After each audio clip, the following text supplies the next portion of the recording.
Урматтуу Талай Мукеевич, бул Камбар ата бир боюнча маселе болуп жатат, туурабы? 5 миллион. 3 миллиону кредит, 2 миллиону грант. Ооба. Общий ТИОсу канча акча болот?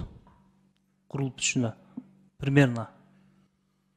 Азыркы өлчөм менен биздин эми могу актуализация ТИОну чыгаргандан кийин точный баасы билинет, бирок биздин азыркы күндөгү өлчөм где-то 4,5 миллиардтан барат го деген ойдобуз да.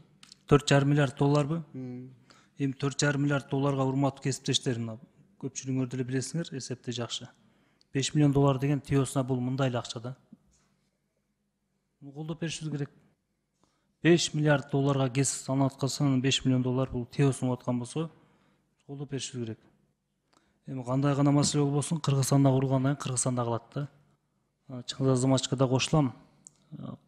Кимдер менен салсак дагы башкаруу бизде болуш керек да, негизинен. Ушул маселени колдоп койсок, анан урматтуу министр, сиз биздин кесиптештерге комментарий бербей жүрсөңүз. Рахмат.